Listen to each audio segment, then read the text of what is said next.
Hello. Let me know if you guys can hear. Okay, sound okay. We didn't do sound check.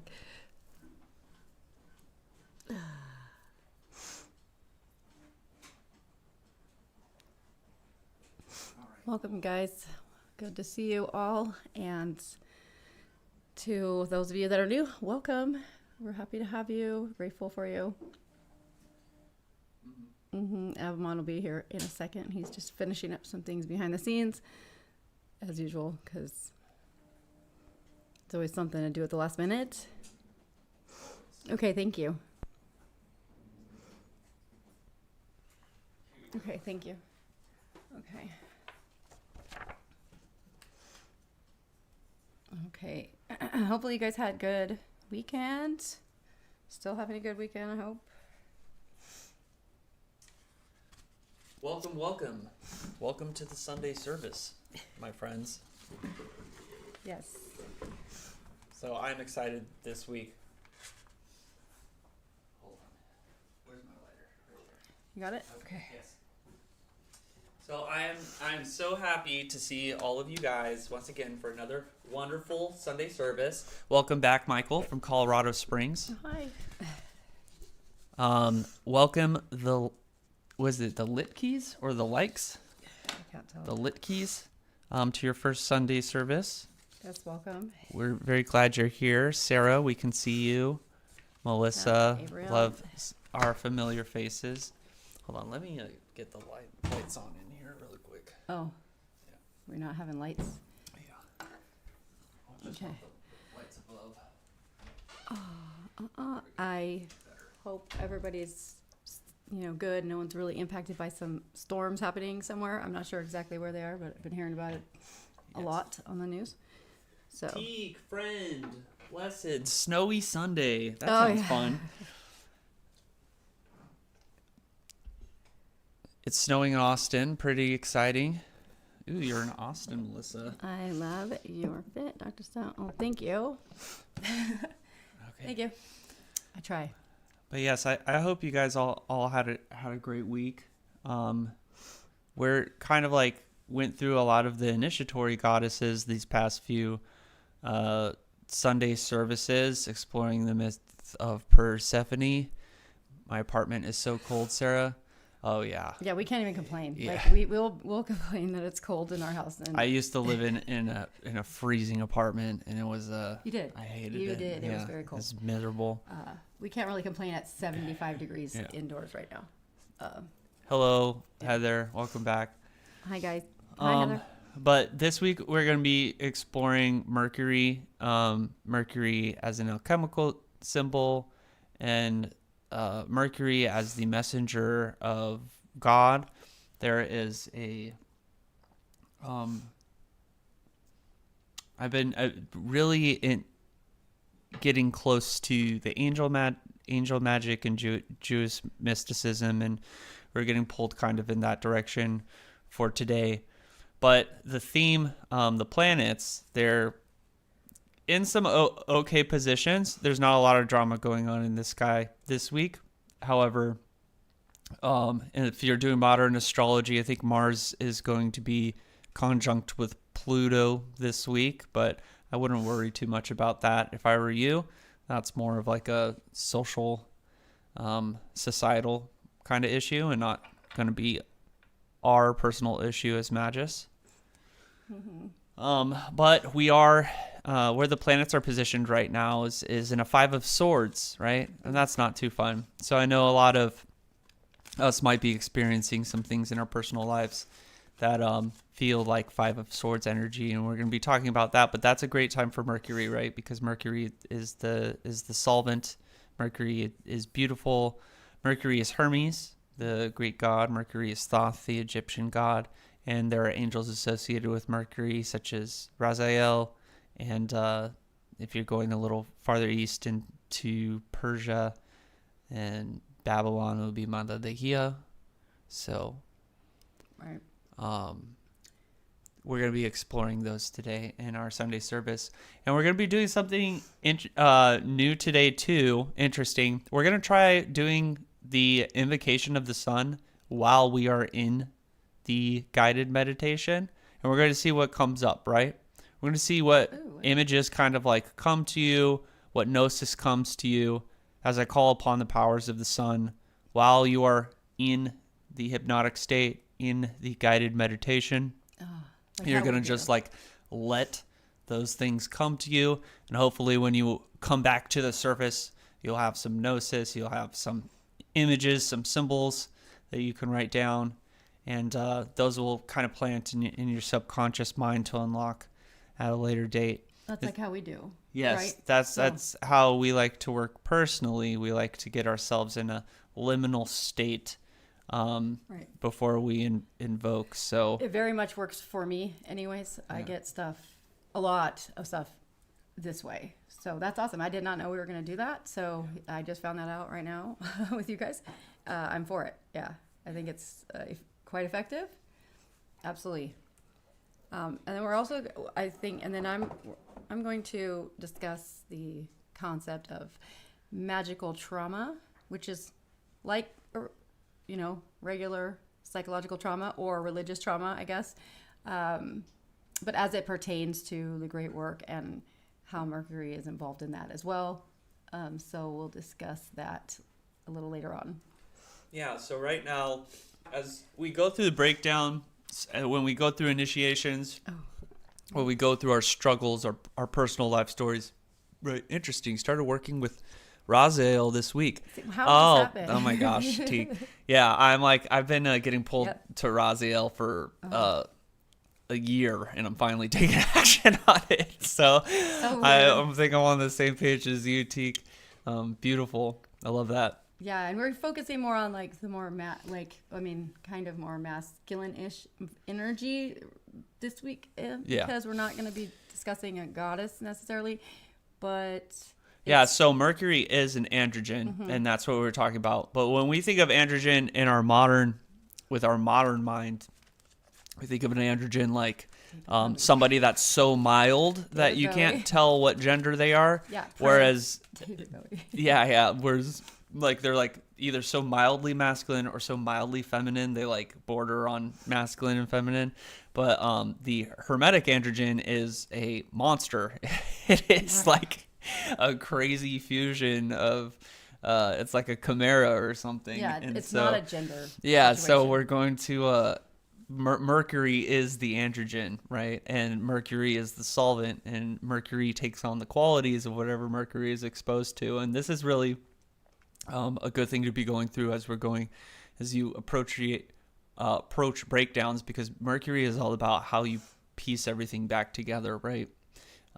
As you go through your initiatory breakdown, it's knowing with intention what you're taking on and how you're going to put that thing back together. Yeah.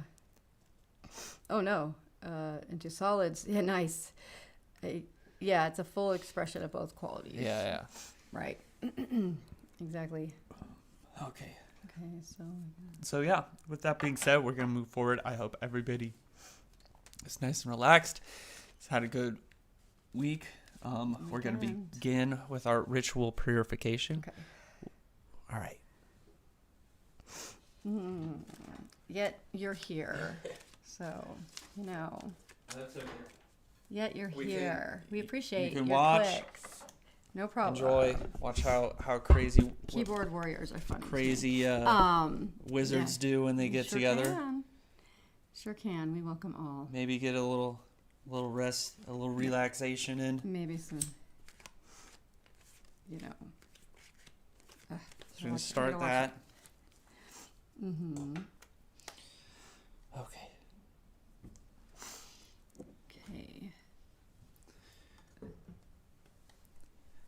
Where is my myrrh? Right here.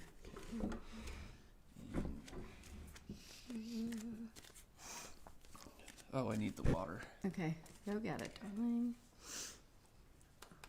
Okay, so in the meantime,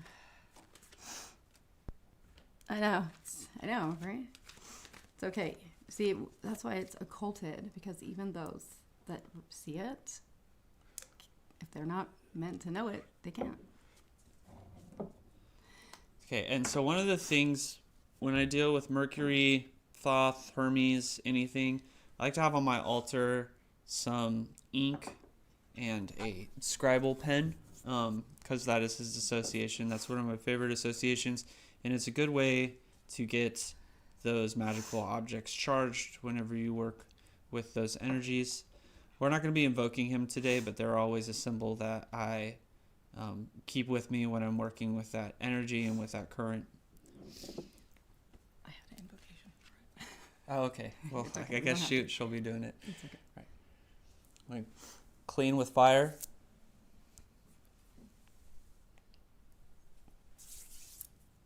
Burn with water. Make sure to get your subtle energy centers.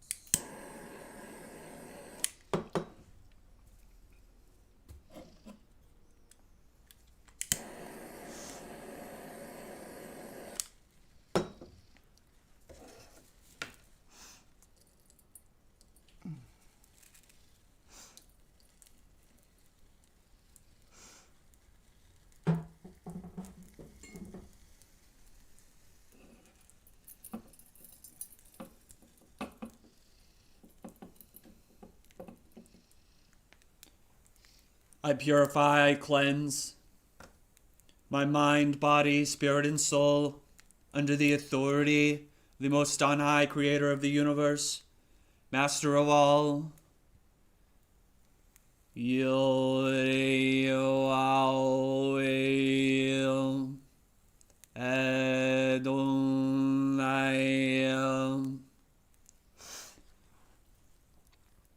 I purify, I cleanse your mind, body, spirit, and soul under the authority of the Master of the universe, Creator of all.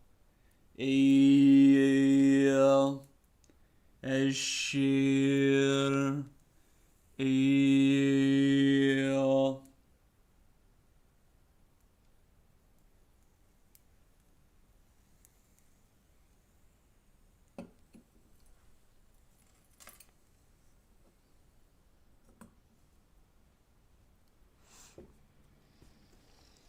All right, we're now going to begin our alternate nostril breathing.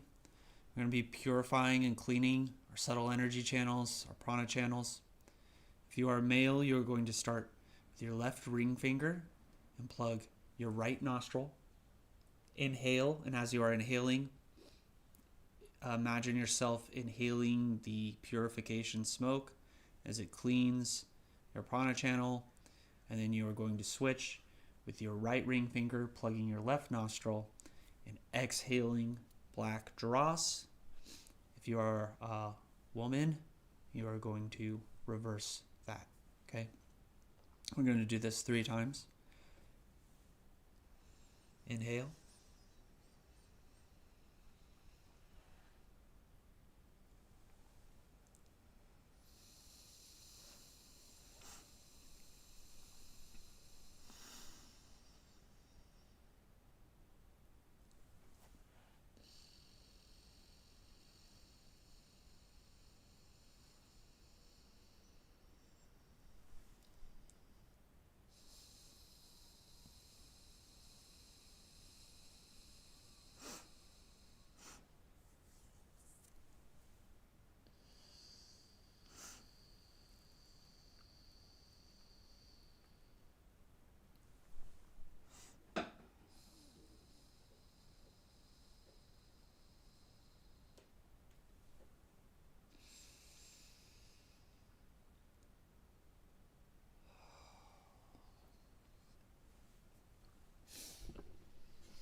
Okay, and as we're going to be doing our invocation of the sun during our guided meditation and our guided hypnosis, we'll go ahead and light our solar incense right now and make our offering to the sun.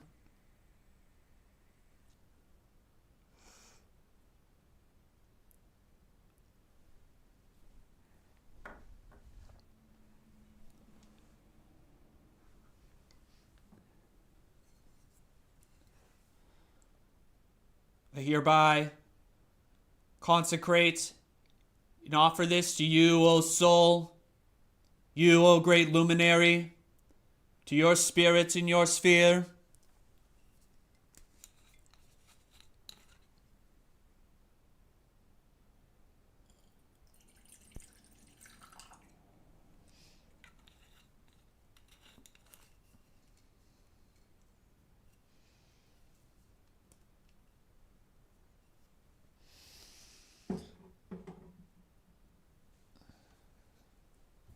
All right. So as we're going to do this invocation, we're going to do the same identification where we descend in a group hypnosis, a group guided meditation. We're going to identify with the metals, but we're going to make sure that we're comfortable, right? We're going to allow this. We're going to accept this so that I'm able to help facilitate the process of us entering into the trance state, into the liminal state. Okay. This is totally up to you. If you don't accept it, then it's not going to work. It's totally fine. You don't have to. But once we get down there and I do the invocation, we're just going to sit there and feel it, let ourselves kind of trance out, and we're going to be in a state of reception. Let the sun come to us, show us what we need to see, right? Don't try to force anything. Don't try to look for anything. Just let it come, right? And it will come from within and from without. And then, so we'll probably sit down there while this happens. Sit down there for a while, and then we'll come back up, and then we'll just go into the regular service.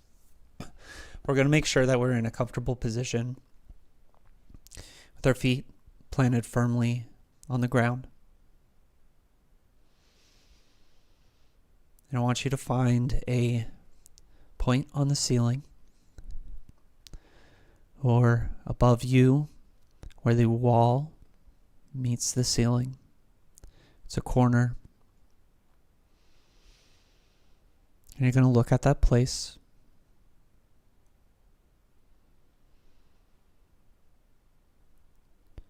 We're going to begin relaxing, breathing in and out deeply through our nose, out through our mouth. And let your eyes just kind of fixate at that corner on the ceiling.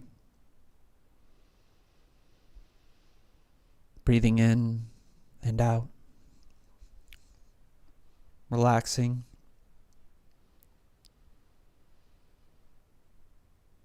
You may begin to notice on the top of your head there is going to be a sensation. It may be tingling. It may feel warm. It may feel numb. Whatever it is, you notice that there is a sensation. And that sensation, it's slowly going to begin descending from the top of your head downwards and downwards.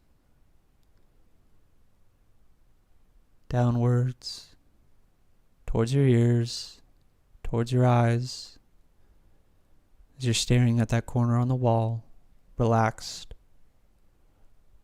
breathing in and out.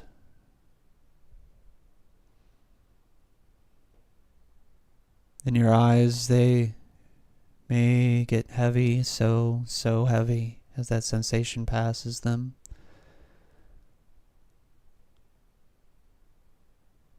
You're trying to keep them open, but they feel so heavy.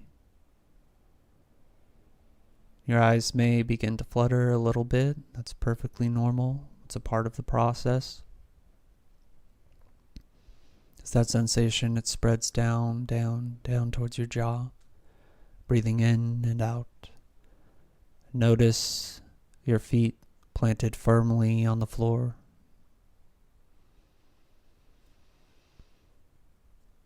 Your eyelids, they're so heavy. You want to close them. And you can, that's okay. That's your decision. That's your choice. You can close them. It's that relaxed sensation. It moves down to your jaw. And as it moves down to your jaw, you might notice all the stress and the tension release from your jaw. It might dissipate.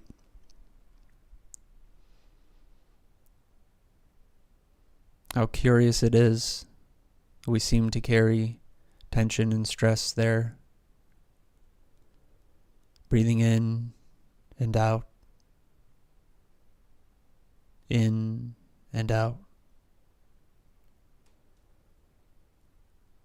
That sensation, it moves down to your chest where you feel and you notice your chest is welling deeper and deeper, larger and larger.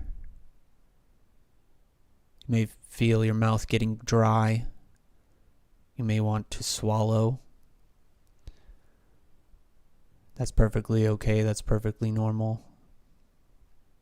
It's a part of the process.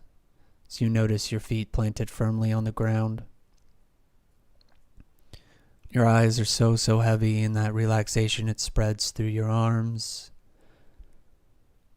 down to your waist and into your hips. You're feeling so relaxed, breathing in and out. You may try to open your eyes, but you notice it's too difficult. You can just let them stay closed.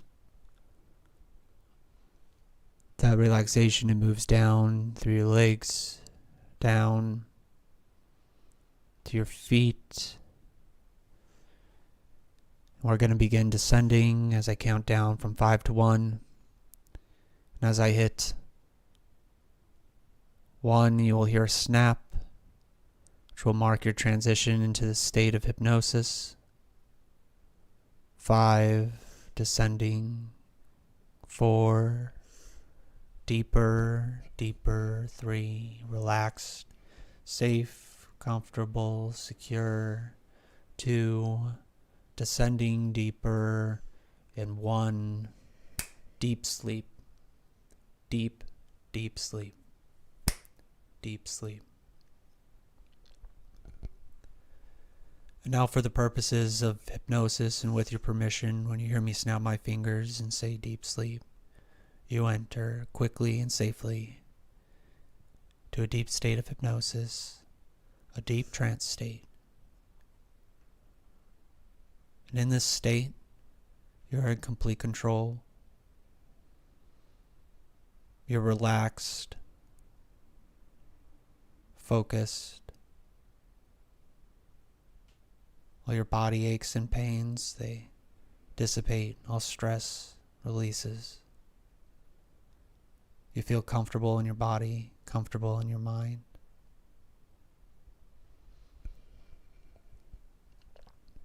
Now above your head, you feel a heat. You feel a radiant heat.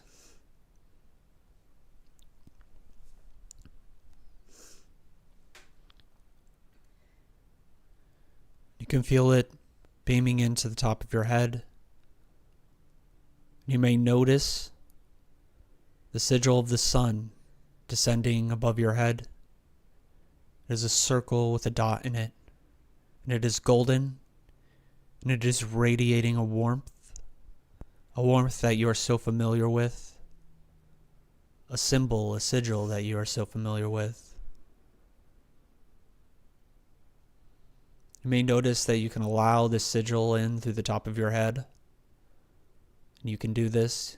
You can visualize, imagine it descending through the top of your head and into that cavity in your head. And as it descends into that cavity, you can feel it filling the cavity with liquid gold. It's hot. It's golden. All darkness, all mental fog clears up as it casts light to every corner. Cast gold into every corner. Breathing in and out deeply. Safe, secure, and in control. And now this sigil, it's pumping this liquid gold through this cavity, and you notice you can allow it to come through the rest of your body as it travels through your veins, your arteries, your nerves. It begins coursing through your body. As it courses through your body, it combusts all blockages, all pain, all stress, all tension. Combusts, dissipates. As your body is warming up, and it may begin to feel heavier and heavier as you notice that gold, it goes to the ends of your nerves and it goes to the ends of your capillaries. It begins to turn your body into gold. So you begin radiating gold. Radiating. Completely identified with that sigil of the sun. With that symbol. And we're going to go just a little bit deeper. Just a little bit deeper.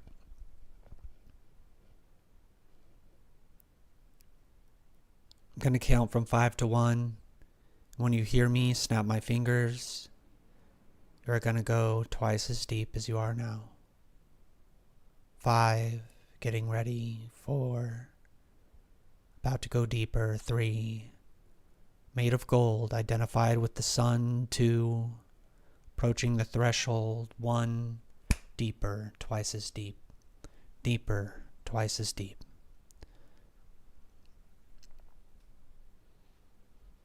And here we're going to relax. We're going to stay in this state. So I begin an invocation of the sun. You are in a complete state of reception.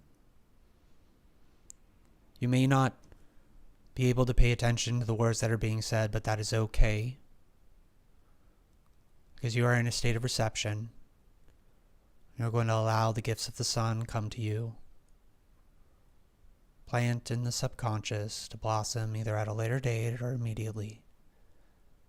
Fully identified with the sun. As he is you and you are him.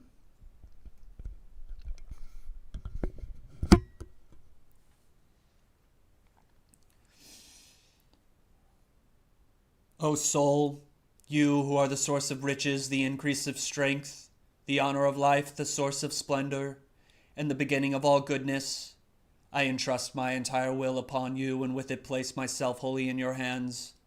I entreat you on account of any depression, loss, lessening of power, or the diminishing of status. I conjure you by the most on high creator of the cosmos, the ground of being, the monad. Soen, who is the mover of your motions and the giver of your power, through whom you accomplish your actions, by the obedience with which you obey that master of the universe, by the reason you have for helping and saving those who throw themselves at you in your will, and by the dominion and capability that God has granted you over the planets. Turn yourself unto me and liberate my will. Carry it away from worry and sad contemplations. Lead me into my power station and fortifications. Grant that those who seek to cast darkness at us come to our obedience and dominion. May you deign to grant the power and strength of your splendor and excellence, by which we may find fortune and influence on working upon this material earth. I conjure you by your hidden and concealed noble qualities, by the influence you have in the order of motion, by the influence, power, strength, and the works you govern upon the generation of things in this world, by your piety, which reaches the meek, by your fortune, which reaches the great, by your fidelity and legality, which you have towards Master of all, Creator of the universe, who has granted competence to you and beseeching to you, by the ways and paths of the heavens, which have no parallel upon this earth, I conjure you by all your names.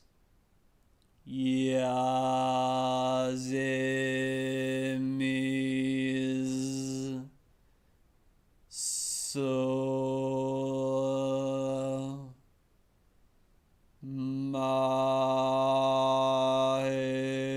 Mahir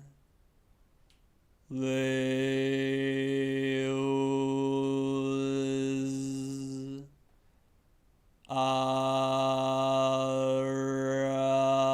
Aras.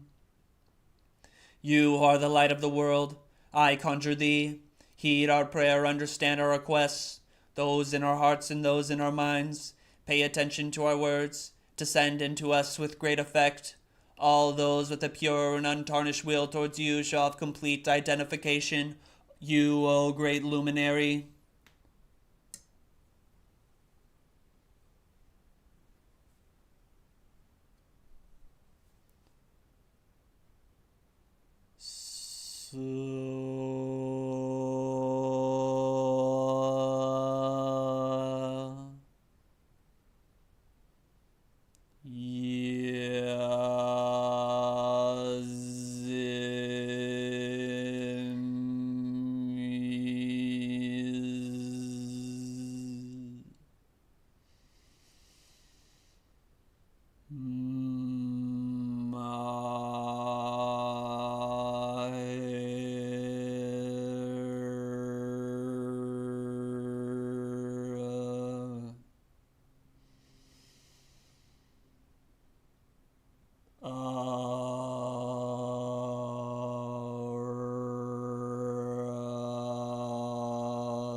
You can sit here and allow all the images to bleed, allow the message to come.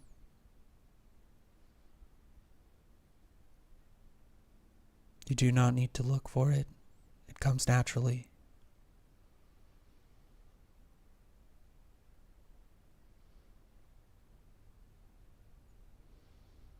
This is not an action, it is a reception.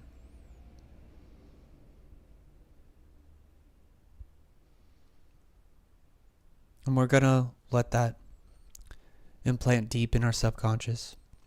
So deep. Letting this experience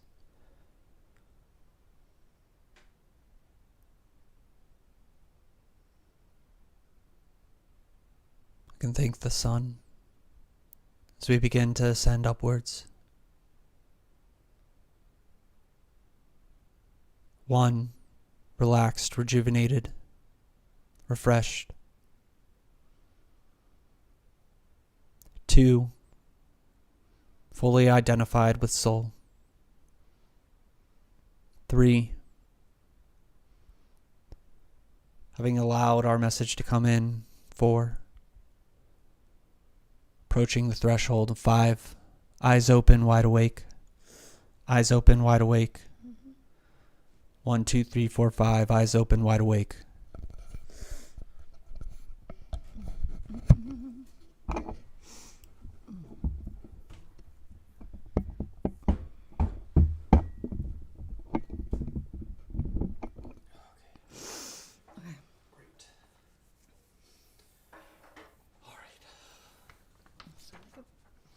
Bag of money for some reason. Gold. Yeah, Oh, I don't know why. that's good. Okay. That was great. I'm like, my skin's vibrating right now. That was I feel the electricity. Neptune. Entering Aries today. Hey, Odin's Bolt. Nice. Nice to see you. Yep. Okay. So before we move on, I think Doc, do you want to go first, or you want me to go? I'll go first. You go. Whatever Okay, you want to do. cool. So I'm gonna do a reading really quick, from the Sefer HaRazim, Book of Mysteries. It is an old book of Kabbalah, of Jewish magic. This is the magical Kabbalah, not the mystical one, not the Zohar one. Okay. In the name of the Lord, Elohai of Israel, bring forth the book of the mysteries. Noah gave it to his son Lamech, to his son Methuselah, to his son Enoch, to his son Mahalalel, to his son Enos, to his son Seth, and to his son Adam. It came from the mouth of Raziel, the angel. In years to come, the written words came before the assembly. It was written upon a sapphire stone. The characters are engraved from it. Learn of wondrous actions and mysteries by understanding and intelligence of the humble. Counsel thoughts to serve. Investigate the degrees of heaven, going through all in 7 dwellings, going around all by every sign of the zodiac. Observe every manner of life.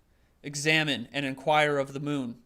Reveal the paths of the Big Dipper, Orion, and the constellation of the Pleiades. Consider what names are in every firmament, and what angels. Also, what will come to pass of every word, and what names minister to the magistrates.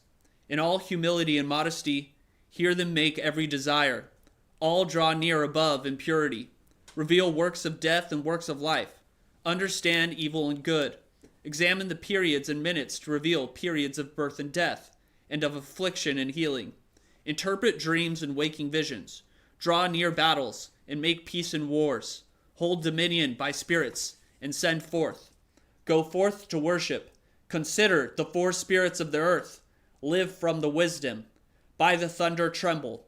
From the book, what works of lightning. Consider what comes in every month. Serve over works in every year. Win of crops, of drought, of peace, of war. Live by one from the most glorious. Understanding of wisdom in the treasury in the heights. From the wisdom of the book, Noah learned to make the ark from pitch pine. Protect from the flood of the sea and from the deluge. Come to bring forth with 2 and 7. Of the preparation of all food and meat, given the ark of gold. Come in the beginning of the ark, reveal the periods of day and night, of which period to serve, bring forth deliverance, and go forth from the ark. Therein come forth all days of life. Okay, so that's pretty intense reading. That is the very beginning of the Sefer HaRazim, which is the oldest section of the Sefer Raziel HaMalach.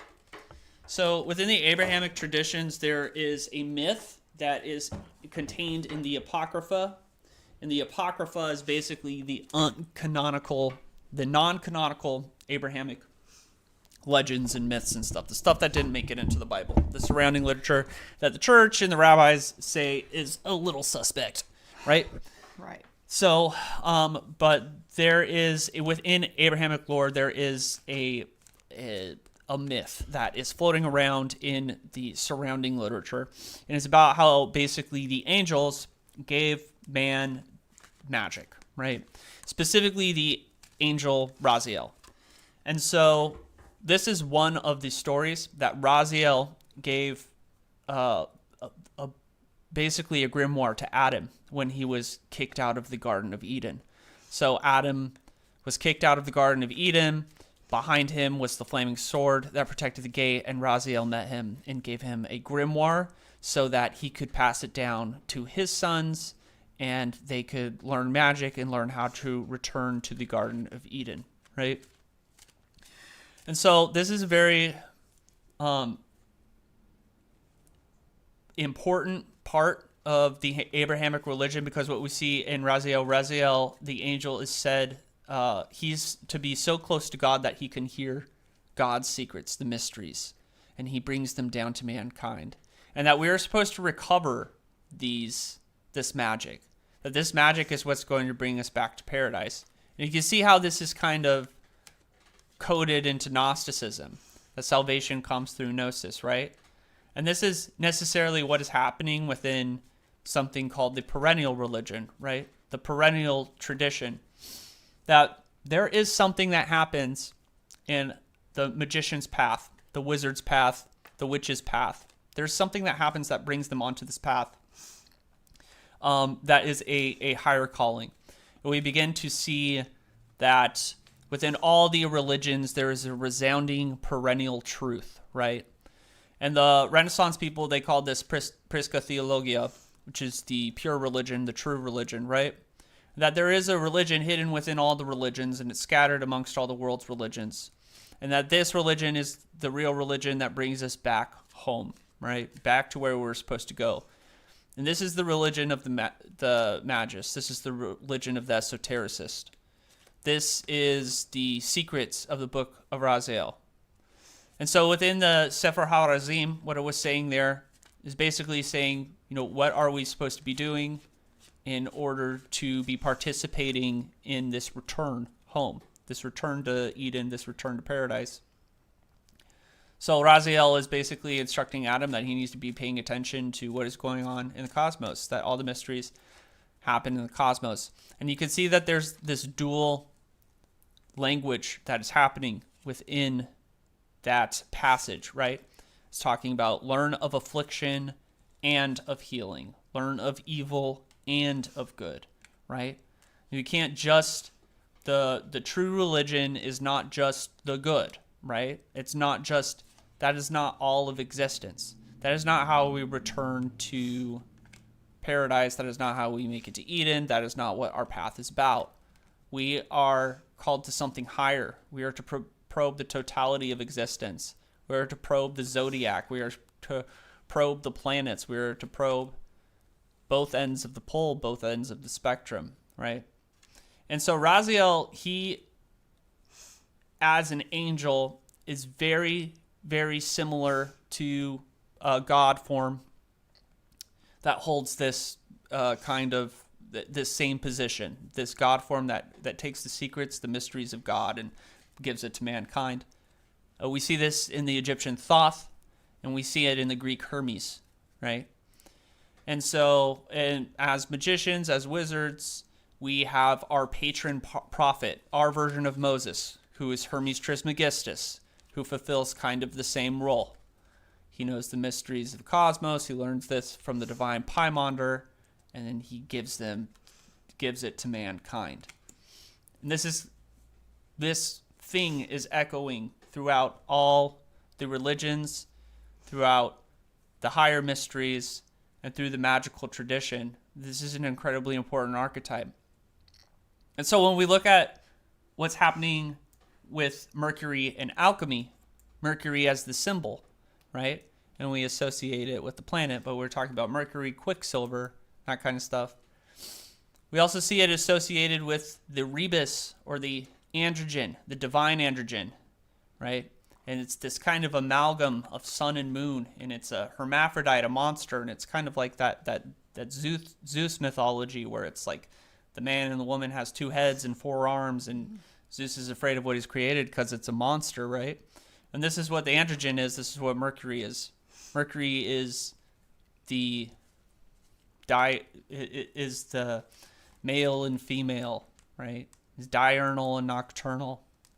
Mercury is both at once. And this is what we see in Sefer Raziel. This is what he's talking about when it's saying in the Sefer HaRazim, when it's talking about like know of affliction, know of healing, know of evil, and know of good, right? And so Mercury, as in alchemy, is a solvent. Everything gets dissolved in it, but also everything is put back together within it, right? And it's put back together in the right proportions, okay? So it's not just about dual. We have to walk away from the duality of things. We have to walk away from the two, because the two are one, right? This is the breakdown that we happen in our magical initiations and our magical lives. We break it down so we can see all the different parts, and it's like the different bonds in the chemical structure of a molecule, right? We have to put them back together in different proportions, and depending on where we put it back together is a completely different chemical. Oh, yes. Right? Absolutely. So this breakdown that happens within Mercury is measuring all the parts. It's knowing affliction, it's knowing healing, it's knowing evil, it's knowing good, and putting it back together into this androgyne, into the hermaphrodite, right? This is the act of creation. This is the mystery of Mercury. It's one of the highest mysteries because it is the mystery associated with the creator. It's the action, right? And so when we see Mercury is the first stop on the fool's journey, right? When the fool steps off that cliff, right, was the first archetype he is met with. It's the magician. It's Mercury, it's Hermes, it's Thoth, right? And the magician, he has all his tools there on the table. He has all his elements there on the table. He's got his wand, his fire, he's got his pentacle, his earth. He's got all the tools there. He's got all the pieces, and he just needs to put them together to continue on the journey. So I like to think of it as like when you're the fool, you step into a wormhole. You step into this wormhole of existence. You know, got trapped in a net of time. Now you're here, right? And you've got all the elements, and you got to put back together. And the secrets of Mercury, the secrets of the creation, right, is handed down to man, and our return is dependent upon our ability to put the things back together. Yeah.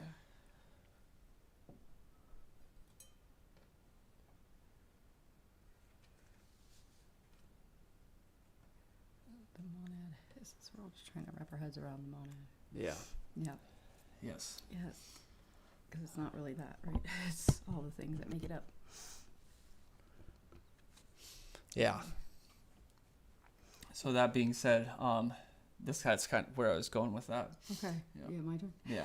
Okay, so Do you want to get into yeah, I'll scooch it a little bit over. All right. Okay. So, in thinking about what I was going to address this week, I got this kind of light bulb moment last night, actually, about something I know a lot about. It's actually my area of expertise within my field of psychology. However, this is a little different because, I study trauma, right? And that's what I am very, versed in. But there's another kind of trauma, and it goes back to this whole thing with Mercury and the great work and the duality or the breaking down and building back up again. So I'm going to tell you a little bit about that. So this might be a little bit long, but it's very relevant. And I know that if you're on this path, then a lot of you have either experienced this already or are about to.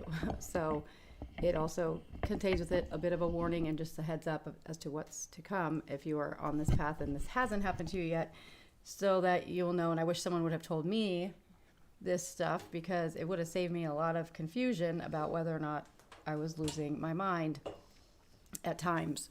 And I'm sure many of you will be able to relate to a lot of this. So there is a secret within the heart of the great work that the alchemists understood but rarely spoke of out loud, that transformation requires trauma. And it's not the kind of trauma that we seek or that we glorify, but the kind of trauma of dissolution, the breaking down of what we thought was solid, the liquefaction of our carefully constructed identity, and the terrifying moment when the vessel of the self cracks open and we don't know if we'll ever be whole again. Mercury is the solvent.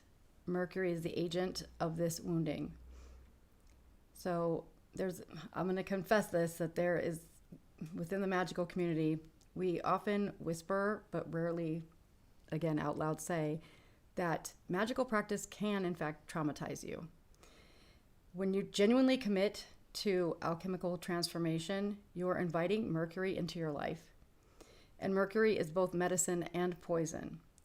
It is quicksilver. It cannot be grasped. It slips through your fingers. It reflects everything but holds nothing. Mercury dissolves boundaries, makes fluid what was solid. It's the boundary crosser, the psychopomp, the trickster who reveals that everything you thought was real was just a story that you were telling yourself. This is what magical trauma is. It's the moment when your carefully constructed worldview shatters. when the spirits you invoke actually answer, and you realize that you're not actually in control. When the shadow work you thought was metaphorical turns out to be devastatingly literal. When the ego death you read about in books happens to you, and when you're left standing in the rubble of who you used to be, wondering if you will ever feel solid again. Solve and coagula. Dissolve and coagulate. This is the maxim of alchemy, and it is a description of trauma and healing. First, the solve, the dissolution. Mercury breaks down the prima materia, the raw, unrefined material of the self, into its constituent parts. This is necessary, it's holy, but it's also traumatic. When Mercury dissolves you, you experience ego dissolution and depersonalization. When you lose the sense of a solid, continuous self, the boundaries between you and the not you become permeable. The stories you've been telling about who you are stop making sense. Or perhaps it's the slow trauma of transformation itself. The death of old identities, the loss of relationships that can't survive your changing, the dissolution of the personality structures that once protected you, but now imprison you. And if you're not prepared, if you do not have the container to hold this dissolution, it can feel like you're literally going insane. Thoth, the ibis-headed god of wisdom, magic, and writing, is not a gentle teacher. Neither is his Greek counterpart, Hermes. They are psychopomps, guides of souls through the underworld, through the liminal spaces, through death and rebirth. Thoth is a divine scribe who records everything. He weighs the heart against the feather of Ma'at. He knows every secret you've kept from yourself. And when you invoke him, when you genuinely ask for wisdom and transformation, he does not withhold it out of kindness to your ego. He shows you the truth, and the truth will set you free, but it will first shatter you. When you pray for transformation, you're praying for the death of who you've been. When you ask for wisdom, you're asking to see through the illusions that have been keeping you comfortable. When you begin the great work, you are agreeing to be broken down into your component parts so that you can be reassembled into something truer, more integrated, and more whole. But this process hurts. In alchemical imagery, the final stage of the great work produces the hermaphrodite, the androgyne, the rebus, the thing that is both male and female, both sun and moon, sulfur and mercury, solve and coagula. It's not about gender as we commonly understand it, though it certainly includes that. This is about the integration of all opposites within the self, the reconciliation of the irreconcilable, the marriage of contradiction. Mercury as a solvent and the androgyne represents this principle of integration through dissolution. Mercury is hermaphroditic, containing both masculine and feminine principles, both active and receptive, ascending and descending. Mercury is a mediator, the middle term, and the bridge between the worlds. But you cannot integrate what you haven't first differentiated. You cannot unite opposites that you haven't first separated and examined. The trauma of the great work is precisely this process of differentiation, of having your contradictions revealed, of having the warring parts of yourself exposed, of seeing how clearly how fragmented you actually are. Modern trauma psychology tells us that trauma occurs when experience exceeds our capacity to integrate it.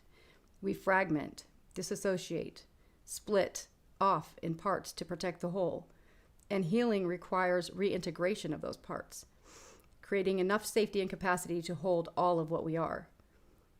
Mercury dissolves the false unity, the persona, the ego defenses, the stories we tell to keep ourselves feeling coherent, so that we can see all the parts. The shadow we've rejected, the anima or animus we've disowned, the divine spark we forgot, the wound we've been carrying since childhood, and the power that we've been afraid to claim. All of it must be separated out, examined, purified, and then recombined into a new synthesis. This is the hermaphrodite. Not a confused mixture, but a conscious integration. It's not blurring boundaries, but a transcendence of them. Why is magical trauma so particularly difficult? Well, because the experiences that shatter us in magical practice often can't be easily shared. They can't be validated or understood by those who haven't walked in our shoes. How do you explain to a therapist that you're traumatized because a deity you invoked actually showed up and the encounter rewrote your understanding of reality? How do you process the trauma of genuine gnosis, of knowing something directly, immediately, that contradicts everything that you thought you knew? This is the loneliness of the initiate. This is why the mysteries have always been mysteries, not because they're secret, but because they're unspeakable. Words fail us. And so the magician stands at the crossroads between worlds, traumatized by beauty and terror alike, unable to return to the ignorance of the uninitiated, but not yet fully stabilized in their new knowing. Mercury is volatile. It evaporates and shifts. It refuses to be pinned down. The trauma of transformation is not a single event, but a process. You dissolve and coagulate again and again, in spirals that go deeper each time. Each dissolution feels like it might be the one that finally destroys you. Each coagulation feels fragile and temporary. This is, again, not a sign you're doing it wrong. It's part of the process. The shadow of spiritual seeking is spiritual bypassing, using magic and mysticism to avoid dealing with mundane trauma, psychological wounds, and relational difficulties. The shadow of transformation is the addiction to transformation itself, always dissolving but never coagulating, always breaking down but never building back up. The shadow of Mercury is madness. Mercury in excess produces the quicksilver poisoning that drove alchemists mad. Mercury without container, without grounding, without balancing, produces dissolution without reintegration, fragmentation without synthesis, and that is trauma without healing. This is why the alchemists spoke of the work taking years, decades, or lifetimes. Not because transformation is slow, it can happen in an instant, but because integration is slow. Because learning to hold the tension of opposites, to be the androgyne, to contain both dissolved and coagulated, requires building capacity over time. This is not something you can rush. Your vessel must be strengthened gradually or it will crack. And if you shatter before you've built the capacity to hold yourself together, that's not enlightenment, that is psychic injury. But there's a paradox. Mercury is both poison and the cure. The same force that traumatizes also heals. In Jungian psychology, they speak of the transcendent function, the psychological capacity that allows us to hold opposites in tension until a third thing emerges that transcends and includes both. This is Mercury. This is the hermaphroditic consciousness. In trauma therapy, they speak of titration, the slow, careful process of touching into traumatic material in doses small enough to process, which allows the nervous system to gradually build capacity to hold more. This is coagula following solve. This is the alchemical vessel being strengthened through repeated heating and cooling. Mercury heals by continuing to dissolve, not the self, but the rigid defenses that keep us fragmented. Mercury heals by moving, by flowing, and refusing to let us calcify around our wounds. Mercury heals by carrying messages between the fragmented parts of ourselves, by acting as the psychopomp into the internal underworld, and by facilitating communication between conscious and unconscious. The great work is not about achieving some perfect static state of enlightenment. It is about becoming fluid enough to hold all of what you are. It's about building the mercurial consciousness that can move between worlds without getting lost in any of them. It's about integration, not eliminating the contradictions, but becoming capacious enough to contain them all. The hermaphrodite appears at the culmination of the alchemical work as a symbol of integrated consciousness. It represents the ability to hold masculine and feminine, active and receptive, light and shadow, human and divine, traumatized and healing all at once. This is the medicine for magical trauma, becoming the androgyne, not in the sense of rejecting your embodied reality, but in the sense of developing the flexibility to move between the states. The traumatized self needs holding, compassion, and safety.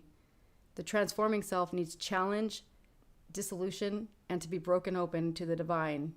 The androgyne is the consciousness that can provide both.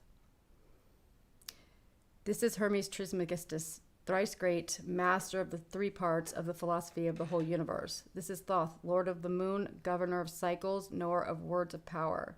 And Mercury, now poison, then medicine, now servant, then master, now human, then God. If you're on this path, if you have committed to the great work, if you have been traumatized by your own transformation, and if you have experienced the shattering that genuine magic can bring, know this: you are not broken. You are being broken open. There is a difference. You are not going mad. You are going sane in a world that is insane. And that transition is terrifying. You're standing between worlds, subject to both and fully belonging to neither. This is the space of the psychopomp. This is the realm of Hermes and Thoth. This is where Mercury does its work.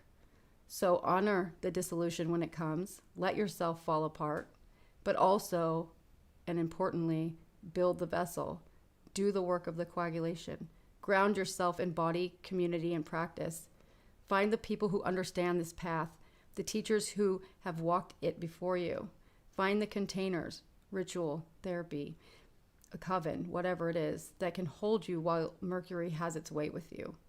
Do not try to dissolve faster than you can integrate. Do not accumulate experiences faster than you can process them. The great work is not a race. There is no extra points for suffering more. The goal is not to be traumatized. The goal is to be transformed. And transformation requires both the breaking and the healing, wounding and the integration, death and resurrection. Thoth records everything, every dissolution, every coagulation, every moment of trauma, and every moment of healing. The great work is written in your flesh, your psyche, and your soul. You are both the alchemist and the material being transformed. The hermaphrodite is not achieved, but discovered. It is not something you become, but something you already are, hidden beneath layers of fragmentation and defense. The great work is the process of revealing this truth painfully, slowly, one dissolution and one coagulation at a time. Blessed be the dissolution and the coagulation, and blessed be the brave enough to undergo the great work. So above, so below, the work continues. Go. Mote it be. There you go. So that's what I have to say to you all. That was great. Thanks. A lot. And then this reading I got is interesting because it's saying the same exact thing. It's the prisoner to our own understanding of things and then traumatized by the revelation of new things, right? Mm-hmm. Yeah, Melissa Let's says, see. Yeah. Let's see. more suffering doesn't get an award. I need that tattooed on my forehead. Same here, Right. Melissa. Yeah, don't put yourself, out Yeah. necessarily. Don't take on more than you need Yeah, it's to. not about, oh, I've got to be in pain or else I'm not a good magician. No, that's not what it's about. So, It's, and this yeah. is, let me see. So the definition of trauma, that is the definition of trauma coming from a depth psychology or Jungian psychology perspective. It's that there's something that you experience that is so severe that the psyche cannot process it without breaking entirely. So it gets kind of stored away somewhere. we know when what's coming is for us. We're able to recognize what's in our way, and we're able to surrender ourselves to the process, what it is. Mm-hmm. But there's the other side of the coin, where it's gotta enjoy yourself, enjoy life, enjoy your incarnation. That kind of stuff. It's not about always being in an initiation or always being in pain or that kind of stuff. I suffer from the same kind of masochism as you guys, where I'm just like, I like it to hurt so good, but that's not what it's about. All right. So we're going to talk about the astrological weather. So what has happened is we entered into Aquarius season. Awesome. Aquarius season. Okay. Right. Yeah. So Aquarius is the last air sign and of the year. And, Aquarius is flighty, right? Very, very flighty, very fickle, but a lot of fun, really exhilarating and really exciting. But so the sun has entered into Aquarius this week, and our weird conjunction has entered into Aquarius this week. It's starting to get broken up, though. Venus is starting to break free from it. Mercury will start breaking free from the conjunction, and then the sun will follow suit as Mars slows down. Which psychology books would you recommend for occultists? I like Marie Louise Franz, who was a young acolyte that got into his Esoteric. She was more focused on his alchemy and that kind of stuff. She was a student of his. So Marie Louise Franz. But also, I mean, of course, Jung. And anything that's labeled transpersonal or depth psychology is going to be a lot more informative for occultists than regular traditional Western psychology by far. Yeah. Okay. But yeah, so this, everything's slipping into Aquarius right now. Saturn's still up here. So I've got a good election, is going to be tomorrow night. The moon is up in Taurus right now, which the moon and Taurus are like BFFs, right? So the Taurus is a Venus sign, but it's also a moon sign. And when the moon is in Taurus, that's a great time to be doing love spells. I think tomorrow night would be an awesome time to do any love spells, as there's going to be a good aspect happening between the moon and the Venus down here, as well as it being in Taurus. So if you are going on date, or if you're going to do a glamour spell or that kind of stuff, the decans that all the planets are in right now is associated with Venus, but it is a pretty bad decans. It's associated with poverty, misery, and 5 of Swords, right? So I wouldn't work specifically with the decans, but there is some Venus energy that is going on. We can still be taking advantage of this conjunction, how it's aspecting the moon in Taurus, if we want to do any like love workings tomorrow night, on Monday night, moon's night, as it's in Taurus, right? But as we continue through the rest of the week, Thursday night, the moon is going to hit some tension with Mars. It's going to hit a square aspect. And then I think on Saturday night, we're going to see an opposition between the moon and Saturn. So Saturday night, I would kind of stay away from magic on Saturday night, because the moon and Saturn kind of work together with the psychic realm and the spiritual realm and that kind of stuff. So we might be running into issues with spirits, astral entities, anything that's kind of like spooky and otherworldly that could be going on Saturday night. But other than that, it's a pretty mild week astrologically speaking. Like I said, Mars is hitting a conjunction with Pluto later this week. I think on the what's today, the 23rd? Yeah, I think on the 27th. But you shouldn't necessarily worry about that too much. That's for people that are concerned with geopolitics and that kind of stuff. So, not me. Yeah. But with that being said, I think the best election I was able to find this week was tomorrow night. If you're going to be doing any love, glamour, magic, dating spells, Venus kind of stuff, moon and Taurus is always like super appropriate. If you want to do any lunar spells too, like that would be work. That's a good time to do like making moon magic, lunar magic manifest, as it bringing it down to the material world when it is in an earth sign. So yes.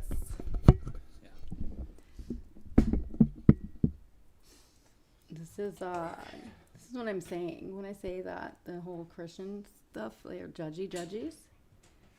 You know, that's what I mean. Is that shit right there? It's fine. It's hilarious to me, but we just, don't let it bother you, because they know not what they do, right? To quote their own stuff back at them. And again, when you know, you know, and that's all there is to it. All right, so we appreciate their clicks, though. Yeah, but as I said, we're getting the 5 of Swords is where the planets are in right now. The decans that the planets are in right now is associated with the 5 of Swords. This is Gebra of Yetzirah, which is Gebra is associated with Mars, but so Mars is kind of like the defeat that is associated with this 5 of Swords right here. I'm going to give a little bit of a reading so that we can get familiar with the decans that the planets are in at this moment, at least the Sun and Venus are in at this moment. The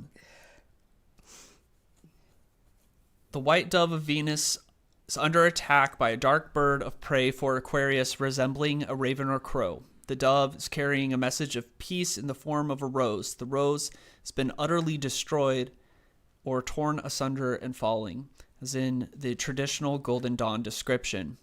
The dove has built its nest in what is thought was a secure square form, but it has lowered its defenses and built it from 4 broken swords. In peacetime, the swords had been broken up, but now the nest comes under sinister attack. It's presented as an easy target for the raven or raptor, as shown by the large, dark, and disruptive 5th sword, which totally overpowers the 4 and breaks into the nest. The humanitarian sign of Aquarius, ruled by peace-loving Venus, is no match for the fiery Sephira of severity, which is Gebera. Here, in the element of air, is shown mental weakness that leads to defeat. Sentimental thinking can make one lose a competitive edge. Crowley calls it the intellect enfeebled by pacifism, and says the card can imply betrayal and treachery. Pope John Paul II began an annual tradition of releasing white peace doves on the last Sunday in January to symbolize the need to pray and work for world peace. The last Sunday in January falls in the first decans of Aquarius, which is symbolized by the 5 of Swords card. The tradition had to be discontinued when crows and seagulls immediately and violently attacked the white doves just moments after they were released from the hands of the participating children, and the doves were dismembered, triggering all sorts of end-time speculation. Because doves mate for life and work together to build nests and raise young, they are revered as symbols of friendship by diverse cultures. Doves are a traditional symbol of peace and pacifism in Christian, Judaic, and pagan iconography. The goddesses associated with Venus are portrayed with doves. It's Aphrodite, Ishtar, Inanna, and Astarte. In the Epic of Gilgamesh, a white dove was released after the deluge. That is Noah's Ark story. And Noah released a raven and then released a dove after the flood. The raven is apparently too smart to return to the stifling ark. Well, the dove returns. The word raven, in addition to the name of the bird, can also mean rapine, rapacity, violent plundering, and theft. They have a reputation for cunning and malignity, which goes well with the card's meaning of potential treachery, right? So that's where the Sun and Venus are in this first decans of Aquarius. I think Mars is there too right now. So yeah. Oh, you should hear I Have No Soul. Did you know, love? What? Yeah. I have no soul. We got some trolls in here. They're hilarious, though. We can keep on. Yeah, keep on. It's fine. It's fine. It's just something to laugh about later. Anyways, so what is that saying, Abammon? What are we talking about here? So we're just talking about, as we're talking about Hermes and Mercury being, the solvent, the breakdown or whatever. This is coming through in this 5 of Swords that's happening right here. There is an attack. It says like an under attack, right? Like weaknesses are being attacked right now and they're getting in. And so the 5 of Swords is associated with defeat, right? Okay. Yeah. So Crowley specifically in that he mentions that it's linked to pacifism, right? So not taking action when under attack, right? It's like you don't want trouble, and so you allow yourself to be taken advantage of, or definitely. Like that kind of thing. People pleasing. That's when we do that, right? When we people please and we become taken advantage of. That is absolutely true. Yeah. Right? So, what else? So what do we have to say about that? How do we get past that? Is to put boundaries up, to create boundaries for ourselves so that we take action and not be scared to ruffle feathers? Is that it? I mean, if we want to do a reading on it, yeah, we'll sure. see what the message is. Okay, let's do that. Also be complacency. Yes, definitely complacency. Complacency is the enemy of the great work, right? That is how stuff turns rancid. Mm-hmm. Being okay and comfortable with the status quo. This process also, people say they get stuck in the sphere of Netzach. That is what happens. That's what they're talking about when they say they get stuck in the sphere of Netzach. It's in the Sephiroth of Netzach. They're talking about the complacency. It's like everything is good, and and I'm fine. I'll stay right here. I don't need to do anything. But there is the lingering. I think one of my favorite things about in the Tibetan religion, they say that the gods themselves are victims of karma. and that when you're incarnated as a god, you live a life of pleasure and pleasurable distraction, right? And that on a long enough timeline, it's all coming to an end. And so the gods, they have this nagging knowing that like everything is going to be, like everything's gonna come to an end, and that's kind of their karmic torture. And I always really like that, because that talks about like the complacency of like not doing the work when everything's good, right? So it's like resting on your laurels almost. Yeah, it's like not striving to improve your position because everything right now is fine. But the only constant in this entire life we live is what? Change. Things always change. So it's not good to be static. Yeah. Tell people that all the time. Strength. Yeah. Okay. It's also not good to walk around with a whole bunch of hate or judgment in your hearts, because that will weigh you down and keep you here longer. Yeah. But hey, not my circus.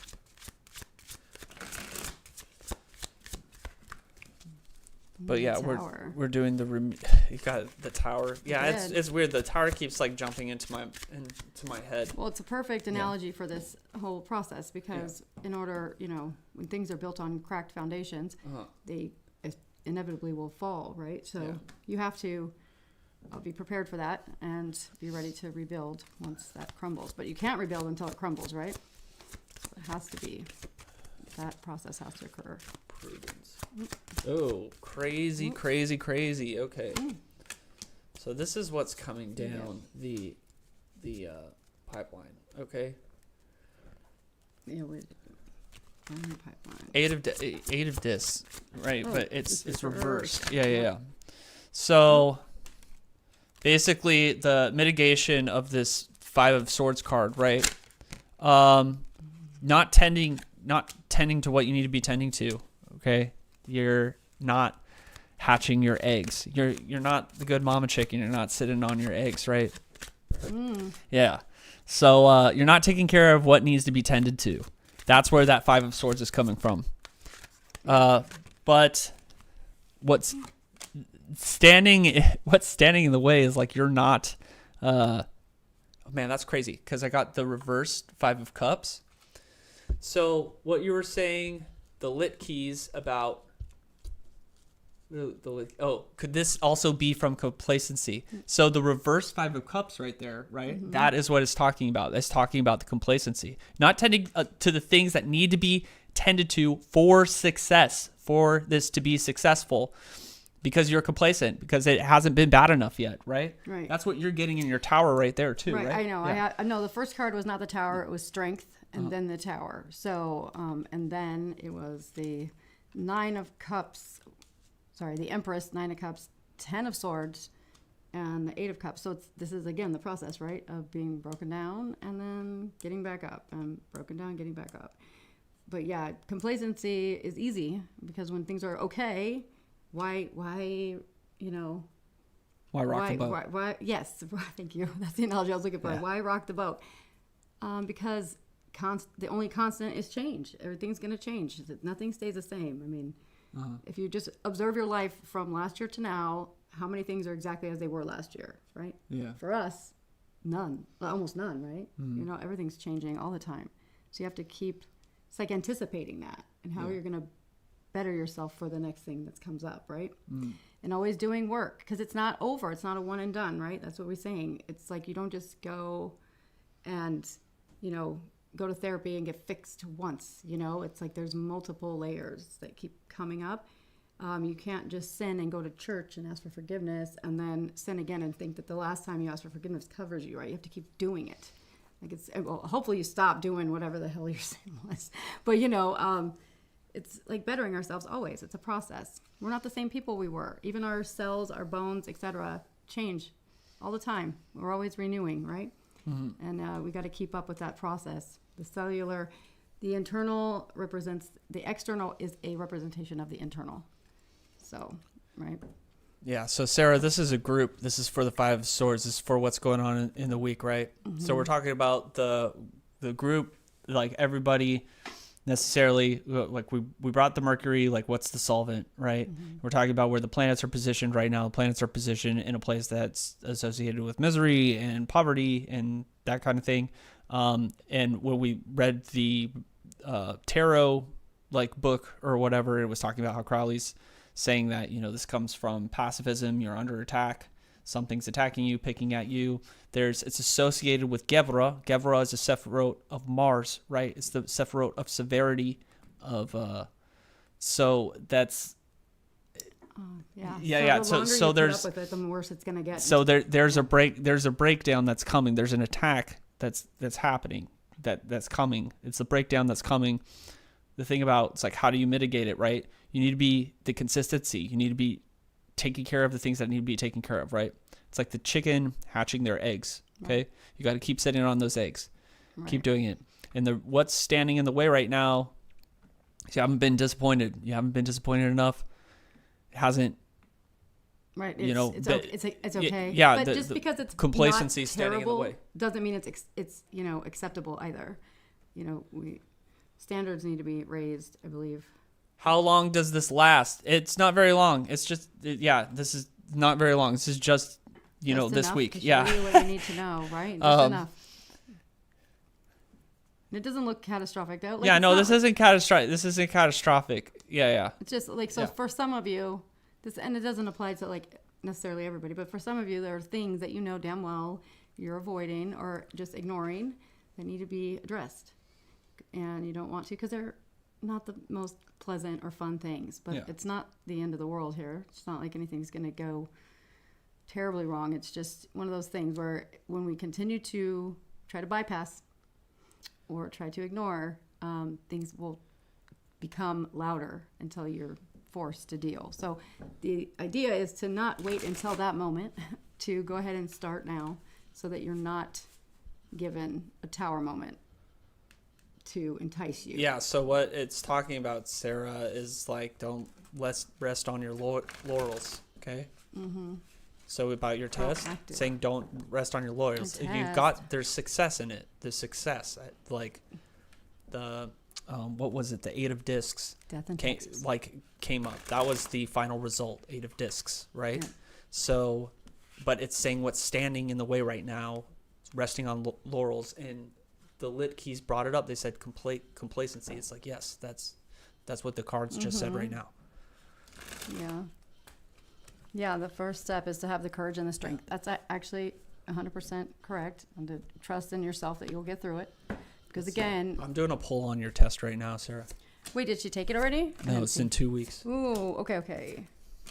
You're Gucci, Sarah. Mm-hmm. You are Gucci. You're gonna be fine. Look, Queen of Wands, Queen of Discs, and then Star. Oh, nice.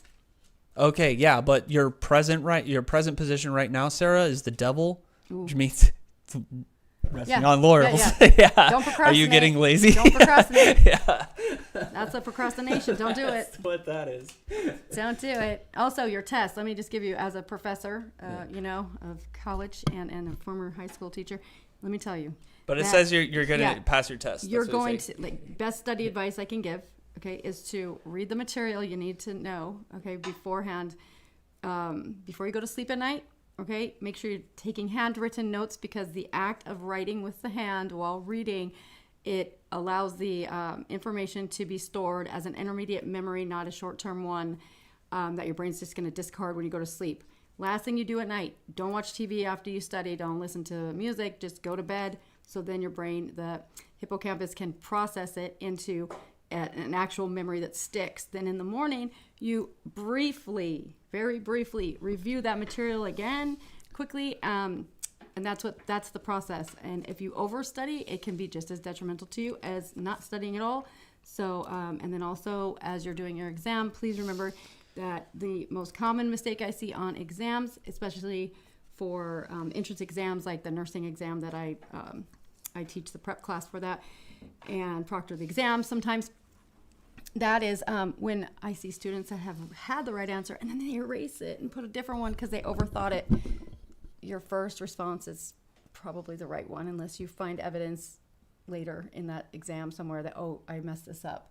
Just keep the answer. that you had originally, you know. And when in doubt, if you're running out of time, answer C for everything. That is actually a thing, okay? Because we get lazy as test writers. That's a secret. So, but yeah, the handwritten note thing, handwriting. You don't even have to go review them later. You just have to do it in the process, okay? You probably already know that though, but there, yeah. And I'm sure you're going to be great, and it'll be great. Good meal, rich in protein before tests. You're gonna do good. Sure, yeah, it's brain food, right? Yeah, you don't. Being hungry is a big. Yeah, don't do that. Don't go on an empty stomach. Work schedule. 4 a.m. start time. I took the week before my test off though. Smart, very smart. Yeah. Oh, that is really smart. So spend that week. The week you took off, make sure you are brushing up on everything you can. Like go to what this is this for your I think it's law school. Law right? school, right? Yeah. LSAT. So I have material on that. I write test questions for that exam as well. So if you email me, I can send you some study material I have for it. I feel like being a lawyer that's a magician, that's like one of the best. Like I want my lawyer to be a magician, you know. It's like that feels like the best profession to do magic in. 100%. Like you, 100. to do just like you could just do a spell to help you out before your case.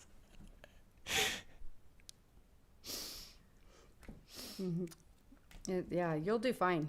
Don't doubt yourself. There's just like so much magic that deals with law and cases. Yeah, so much. Yeah, because it's, even though there's law on the books, it's still up to a person to decide, or judge. persons to decide. It's always going to have that human aspect to it, right? Yeah. Well, Judge Sarah, message me, email me, find me on Facebook, whatever, and I'll send you materials I have for it. I mean, I do have it. Up to date, current, not old material. So that's one of the benefits of being a college professor and teaching 26 different subject matters. I have a lot of material on hand that I can share with people that you couldn't otherwise get, probably. So, oh, that's okay. Yeah. Oh, see. I perform justice spells all the time. Yeah, justice spells. You just got to be careful for that because you got to make sure. You're Got to make sure you're on the right side, right? You know, you can, because if you're asking for justice and your side is not the right side, or you're a little bit skewed on your own opinion about it, it can come back to bite you. But as long as you know you're good, you're fine. Oh yeah. Oh, housing. I love that one. I'm teaching a cohort right now for a population of people that just were homeless and are now temporarily housed, and then also just got out of prison on parole. Reentry to society and getting them jobs with a very large employer here in Los Angeles. I can tell you right now, that is needed, like very much so. It's a very rewarding part of my job. I love it. Screw studying for math tests. I'm calling Asmodeus. Yeah, 100%. That was like one of my favorite medieval stories is they had to ban the University of Paris had to ban grimoires because the students there were summoning demons to help with their exams. Seminary students, yes. The ones trying to be priests were summoning demons because that's traditionally who did it in the beginning. But, And you get expelled for summoning a demon to help with your exam. The University of Paris. Yeah, that I know. I mean, didn't that guy, what's his name? Who? He has a podcast, and he said that happened to him too, right? He got banned from a university for doing that. Yeah. Oh, the Hillman guy? Yeah. That guy's nuts. He might be. Yeah, he seems a little hyper, a little bit crazy, but yeah. Yeah. Oh, I'm glad. So I mean, we're in the psychic hours. Anybody else? Yeah, if have anyone has a anything? question, let us know. And I'm glad that you you accept the outcome of your justice spells. That's key. That is key. Don't do a spell if you're not ready to accept the outcome. But again, like back to what I was saying earlier, and the sermon is about that. Like A lot of people fuck around and find out with the occult, right? They think it sounds cool, and then they do some magic and it works, and it scares the shit out of them. Yeah, I think And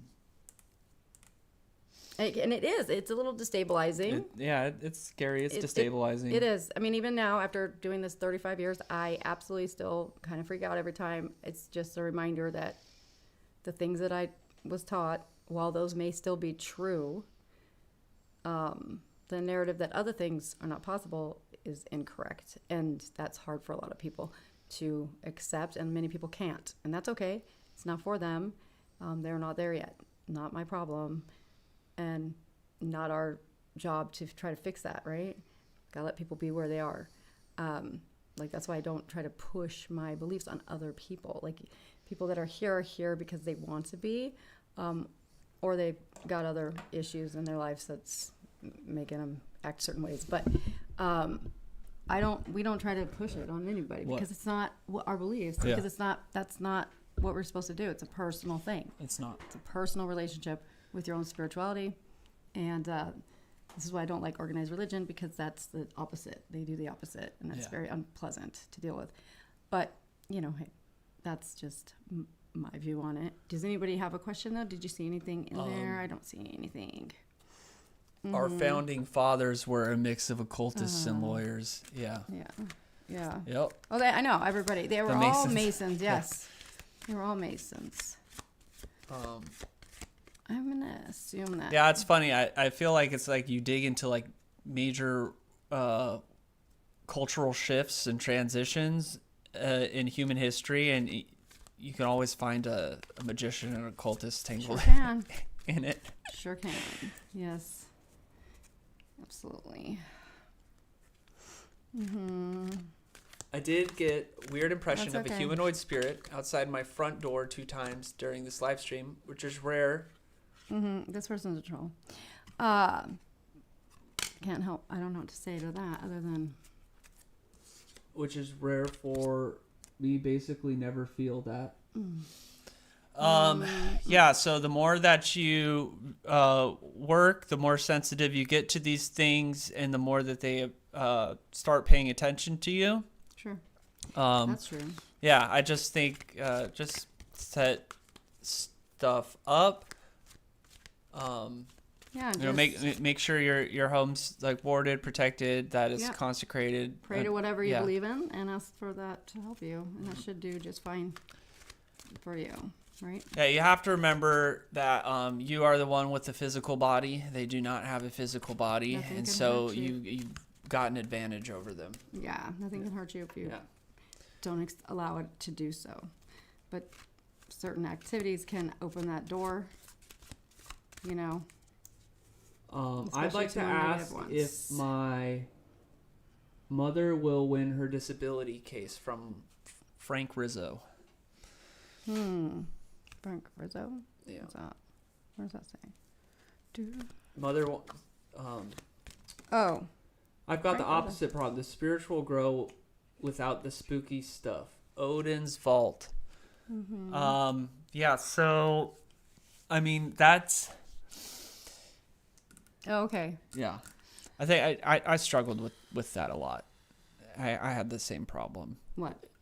Well, the spooky stuff didn't start happening until well into my Okay. So you just spiritual have to... development. I believe that that's on purpose, honestly. Yeah.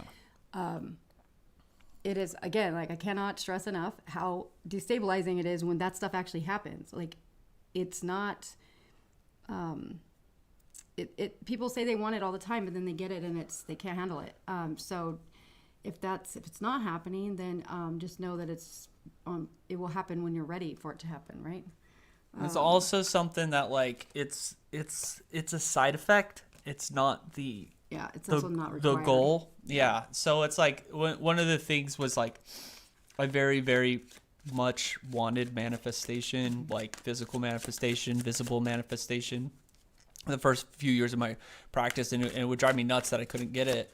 And learning to like let go of expectations and letting things happen when they happen, and it's comes down to your ability to interface with the threshold or the liminal. Like you can sit down in a room and just pull yourself into, okay, like this whole room and this space is now an occulted liminal environment, that kind of thing.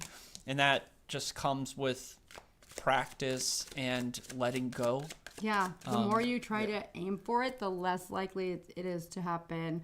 It's part of the quantum physics kind of theory, right? About you pushing it away the more you want it. So as long as if you don't put that much importance on it, it's more likely to happen, which is kind of hard to do sometimes. But maybe it will happen when it's time. It'll happen when it's ready. This is for Frank Rizzo. It took me years for the spooky stuff to start happening. Years and years. So for the question about the mom's disability case, where is that person still here? Yeah, it is. So that's exactly why it's scary. It's scary. I'm not gonna lie. It can be scary. I think the whole thing when I died helped out a lot because I had to. I got to see a lot of stuff that I wouldn't have otherwise. So now I'm not as scared, but it still stresses me out a little bit occasionally. For the case about the disability, it looks like there's a lot of frustration here, like feeling completely just nothing's gonna happen, or just kind of destitute here, right? Like doesn't look very good. Like the person's super stressed out, very upset about it. But, it does look like there's gonna be stability coming forward because it's a 4 of Wands here and a celebration. And then the Ace of Swords. So, I don't think that it might be it's going to be not entirely exactly what was expected, but something that will at least be able to make things a little better, right? Let's see, is that one? Yeah, smooth it. Yeah, this is, it's going to be from that event, whatever happened, whatever disability event happened. Let's see, in the head. Oh. I don't make a name.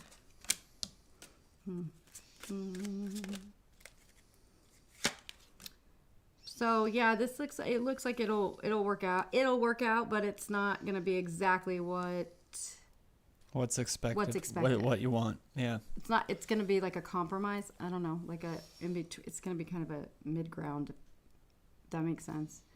But it does look like it will eventually turn in your favor. But in the meantime, it looks like there might be some stagnation on it. And that's par for the course with disability cases, I think. I don't know. I've never been part of one, but I do know that most people have a hard time and a lawyer is like necessary.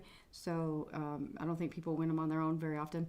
So I would hopefully you have a lawyer or your mom has a lawyer. That would help. Or, we have a lawyer, a budding lawyer in our... Yeah, Sarah. Sarah, we already found you a client. She'll take it in just kidding. 6 years or whatever yeah. it is. Yeah. Yeah. Oh. Okay, so the lit keys, I want it, but I'm terrified for sure, which stops me. Having my own space will help for sure. Yeah. The only thing I can say about the fear and the terror is to let it go. This is a path of confrontation, and we do absolve. The fear does get relinquished and absolved from us very early in our journey when we go through our first initiation. Yeah. But let's just say it's not okay. So if you haven't, it doesn't look like what you normally think of. Yeah. Okay, it's not going to be like some movie kind of thing, right? It's much more subtle than that, but also unmistakable. So one of the words that I like to use is faith, and that triggers a lot of occultists in our sphere. The word faith, but so the difference between an occultist or an esotericist faith and the faith of the mundane religious is that they believe without knowledge, and the occultist knows. Their faith is a faith of knowing, of direct experience. Yes. And you do come into contact with that on your path. You come into contact with the reality that everything is going to be okay and that there is a plan, and you just have to trust the plan and trust the process. And you get better and better at trusting it and having faith in it. I mean, and, ish. Yeah. Ish. Yeah. I still have a hard time. Yeah, I mean, it still spooks you when something moves around or whatever like that. But when you're talking about like the grand scheme of things, it's a lot easier to trudge on and to take the next step because you know that it's all for a purpose and it's all for a plan. And that's one of the treasures of initiation. I think it's the greatest treasure of initiation. Oh, well,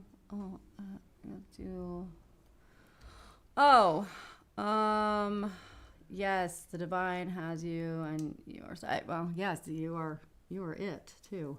How long did it take? Contract in the middle of my street. It was FAFO didn't use correct terms and tried selling their soul. I'm not spiritually worried, but is there a crazy person around my house? Probably. I mean, they wrote, "I'm selling my soul to Satan," drew an Azazel sigil, and signed it with their name and also Azazel. What the F? Yeah, well, that person definitely FAF. Yeah, I mean, how valuable is their soul? It seems like Satan's already got their soul. Right. I mean, right? It's like what are you talking about? I think you have more power if you're like the Pope, and you're like, hey, like I'll exchange it. I'll give you an exchange, that sounds like a teenager. Random tweaker in Austin, Texas. I don't think that soul's worth much, Yikes! Yeah, you never know, but probably. I mean, if you're doing that, I would assume you're either in a really desperate place, or you are crazy. I'm not sure which one, but that's not a good idea. Yes. Don't ever give away your own agency to anything. Yes. At all. That's ridiculous. But yeah, I would just, keep an eye out. Keep an eye out for the person that's running around talking to themselves, I guess. I'm not sure. And then there's another question. How long did it take to go through the destabilization phase for each of us? What do you mean? Did it take? Taking. Wait, where is that? Right here. How long? I'm curious. Destabilize for each of you. I spent around 15 years of my life in completely unstable. I think. Yeah, it took me dying. I had been initiated into orders and lodges, which was different than my actual initiation, right? So I thought I was initiated because I had done the oaths and the ceremonies of orders and lodges. But my life was a mess. And there was, when I finally actually got initiated by ISIS, by the cosmos, that kind of stuff. That process took a year. And I got through, when I came out the other side, that was when I was like actually... that's when the stability came and the security came, and it's like there was a lot of like the material things lined up, but the biggest thing was the relinquishing of my primal fear. Right, I wasn't afraid of death anymore, which is a crazy thing because that is something that is so hard coded into our biology. Sure. Well, that's that. And and it was like being able to breathe for the first time or being able to live for the first time, right? Because I had spent my entire life with this underlying anxiety, this underlying fear that motivated a lot of my maladaptive behaviors, right? Yeah. Because we're all, scared of something, and it always boils down to this kind of primal fear that we have. And being able to relinquish that, it was like, oh, now I can actually live now. Yeah. Now I can actually, I can do anything because I'm not afraid of what the world throws at me, right? Yeah. That process took about a year, and it was very destabilizing. I lost my dream job. Mm-hmm. I lost my family. Yeah. And then I had someone very close to me die during that process, during that year. It was very... Yes. It was crazy. But it was weird because normally... in my life, those kind of events would completely derail me, completely destroy me, completely derail me. When I was in the middle of my initiation and that was happening, it was it was peaceful, right? I felt catharsis, like I felt like I was learning from it and being transformed from it. Right. and that was a very, very powerful process. But that was the first one. That was the first it's never first just one, yeah. by the way. And It's never, like you're always initiating. You keep initiating through the rest of your life because there's always more work to do. Right. But that one was the most important one, and that destabilization. And how did you get over the fear of dying? I had an experience. I had a divine experience where I knew. I had a knowing, right? Yeah. I had an intuitive knowing. I woke up the next day and I felt like I was 200 pounds lighter. Oh, It felt like I could fly. It was crazy. The world was bright. It was like, I don't know if you remember what the world looks like when you're a kid, where the sky is bluer and the grass is greener. That I woke up and that was my world. It was like, oh my gosh, it felt like I was a kid again. Like the world was big again and the sky was blue again, and it was amazing. Yeah. Thanks. The lamps behind. Yeah. Oh, these up here. I can't tell which ones you're talking about. Oh yeah, they're probably a tweaker that is doing those sell your soul to the devil. That sounds like a tweaker idea, for sure. It says, yes, that's it. The tweaker at the junkyard down the street. The tweaker at the junkyard, yeah. Yeah, that stuff, it'll make a lot of people feel and think. I have to go back to work as a CNA on February 2nd, and I feel so sad. I can't shake it. Okay. Like, seriously heartbroken. Heather. Okay. Yeah. All right, so let's try to reframe that heartbreak into another opportunity to you know what to expect, right? So now you can protect yourself from those things that upset you so much, and you already know ahead of time what it's going to be like, right? So that's giving you an advantage right off the bat. It would be like if I went back to teaching middle school, okay? Yes. Which would mean I got in big trouble somewhere and being punished. But I would know, and I'd have a different way to look at it. Like, you've had time to reflect on the previous time you were doing this work. So take those lessons with you and know that you're going to be fine. You came out it last time. You're going to be fine. And if you're being pushed back into that now, it's likely for a reason. There's something you can learn from it. So look for the lessons that are there. That's the only thing we can do, right? All we can do is reframe the things that we're dreading, to try to find the silver lining in them, right? Otherwise, it's going to be toxic. Okay, so I know you can do this. You're a strong lady. You can do it, and you'll be better for it in the end. And it's probably going to end up leading to something else that's going to give you the freedom that you want. Just keep an eye out for opportunities that are, that come your way in the meantime. Don't stop looking. I know that the hours are crazy though, unfortunately. But you'll be okay. I have full faith that you're going to be okay. Yes, it is God's word. It is. Yeah, like nursing is a big deal, right? Like taking care of people. And I know people kind of suck, so that's kind of hard, but you're still doing the work that the other people can't. So it's a very good thing to be doing, as much as you might not like it. And I feel you, because as a teacher, same. It's like, it's thankless work, but I love it anyways, Yeah. Okay. I have a question. I'm getting messaging about being called into the spotlight. What capacity could that be?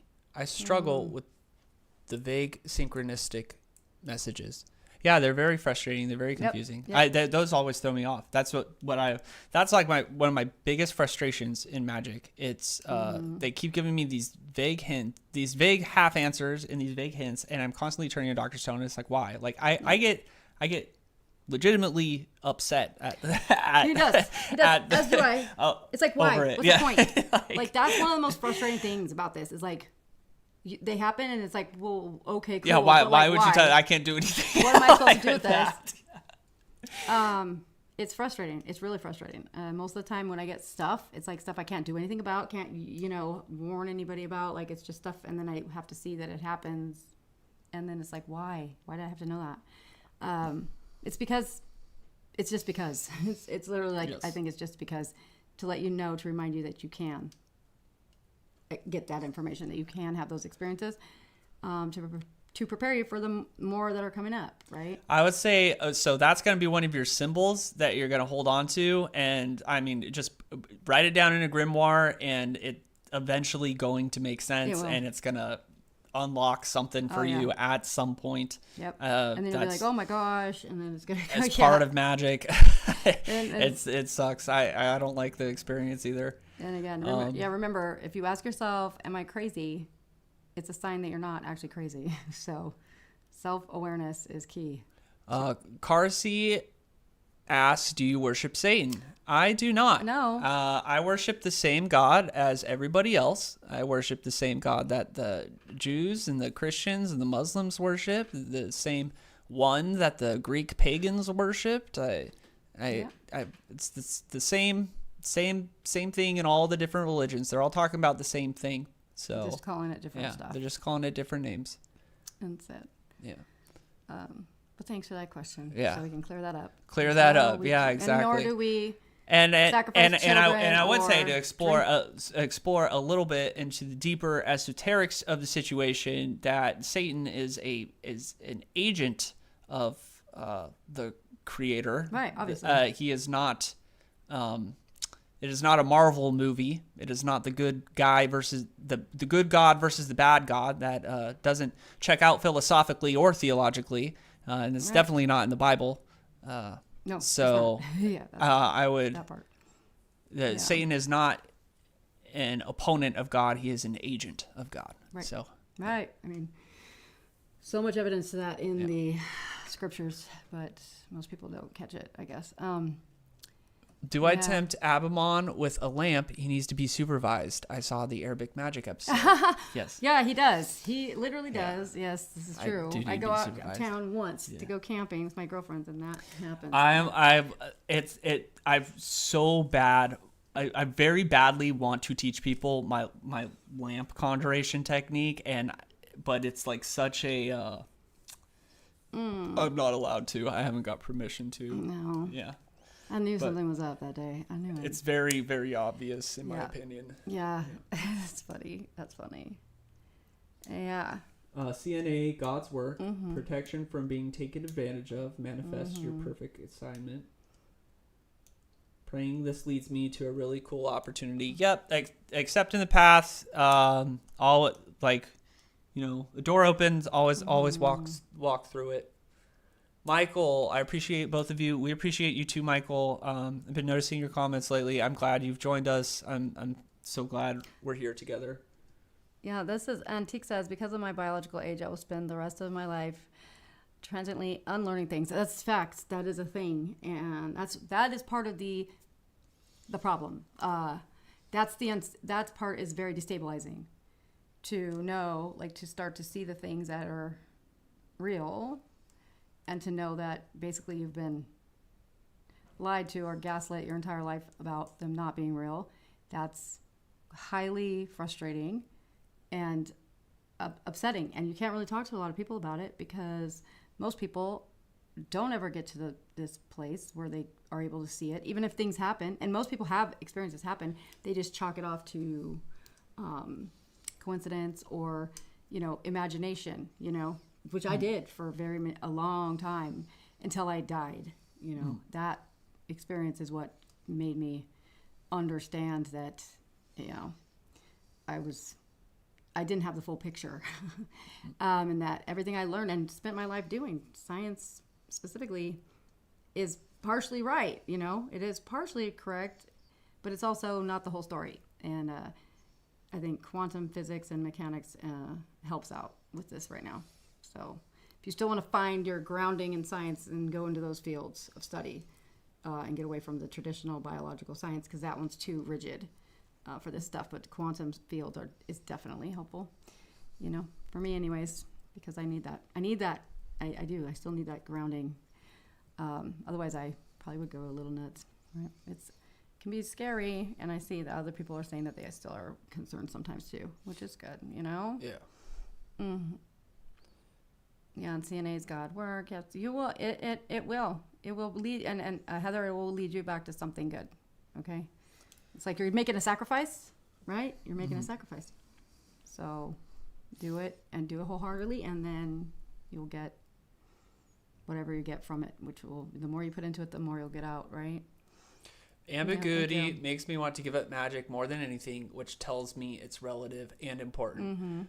I identify with that so much. Yes. Dr. Stone watches me go through this every single year. I go through these periods where I'm upset about the ambiguous messages and the symbols and nothing making sense, and why am I doing it? And it all comes together. It does, though. It does. Like, so There's I a have moment watched- where it all clicks, and then you gosh. realize Yep. this was all for this. Literally. You know? I've seen this so many times with him where something happens and he's like, what? This makes no sense. I don't understand. I don't think I'm doing it right. Always, I don't think I'm doing it right. And I know now enough to say, you'll figure it out, because I already know within a week or two or something, something's gonna pop up and it's gonna all click into place. And without fail, it does. Yeah, it does. Sometimes it's a year down the line. Yeah, it can be a while. But what is he doing in the meantime, right? Yeah. Like, he's reading. Well, I'm developing. He's doing things that are going to lead him to find that. So if we're having these experiences and then we don't do anything to continue our study or our seeking of answers, then they won't come, right? But so you do have to be expanding out of your. You have to get really right? good at what I've learned from the whole process is I keep better. I keep good notes. I get better and better at keeping my notes and keeping organized with my notes. And then at the same time, it's not trying to solve the puzzle, Right. not on a national treasure kind of decoding the mystery. I'm not on one of those hunts, but I just continue next indicated step. I accept, stay present, and let it come. Stay in a state of reception. And then you hit that moment where it all comes together and you look back and like, I was led through all this different stuff by the powers that are guiding me. I was led through all this different stuff because it was supposed to mold me into this person so that I could do this right here. And that's what those weird, ambiguous symbols are all about. They're leading you, and you're just following, and it gets so frustrating. It gets so confusing and frustrating. And the more I experience it, the better I get at just accepting it and letting it happen and not worrying about. Yeah. I mean, that's why the tarot starts with the Fool, right? Yeah. Because the Fool, what is he doing? He's taking that blind leap and just trusting that the answers will come, that the path will reveal itself, right? And that's what we have to do here. We have to know that it's for a reason. I mean, all the things that used to bother me that would happen, right? I'd be like, what the hell's the point of this? Yeah, they all eventually explain themselves, They did. So it took a while. Mine was longer than yours. Yours is faster. Mine took decades sometimes. Yeah, definitely. And it still doesn't diminish the result though. Like it's like, oh my God, now I know why. Yes. Now I know why that stuff was happening. But it's like seeing the forest for the trees. You don't really see it until you're out of it, right? When you're in it, it's hard to see it. When you're past it, you can look back and clearly see how all paths, kind of came into this one spot where you are now, right? Melissa says Grimoire app plug, which is Grimoire, livegrimoire.com, the Grimoire app. But I like saying that is the point of a grimoire. That is why grimoire is intrinsically linked to being an occultist, being a magician. So if you're not in the practice of keeping a personal grimoire, get into practice because it accelerates your path. It helps your path, right? It's directly like the better you are at keeping a personal grimoire of your synchronicities, of your rituals, of your symbols, messages, anything you see that's weird, anything that you're keeping, the better you get at that, it kind of like fertilizes the synchronicities and the magic. Mm-hmm. Definitely. Decades of insight, timelines don't matter. Of course. It's all relative, isn't it? It is. Yeah. And I guess you can just jump timelines randomly anyways, so kind of hard. Right, that's what they're saying nowadays, right? Now, isn't that what they're saying? That it's just, there's parallel ones and we are constantly moving between them all. Yeah. So that's interesting to think about. Jeez. But yeah, timelines don't matter because time isn't real. Yeah. So, well, are we good now? Yeah, so I think we're gonna wrap this up. We Yep. appreciate you guys Very much. coming this week. Yep. We're not going to do our chest or magician this week, but next week we're going to jump into it and we're going to learn how to work with the magician for practical magic.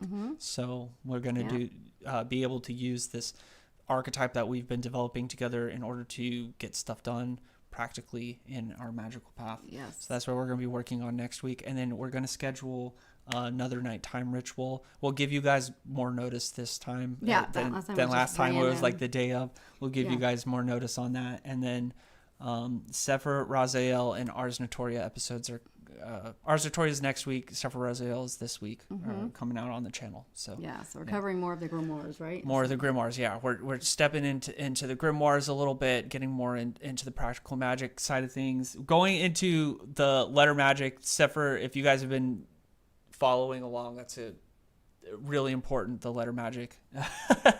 So no, thank you guys for all for joining us. Like every week, we really love you guys. We love doing this with you all, so thank you. Thank you. Have a great magical week. Absolutely. And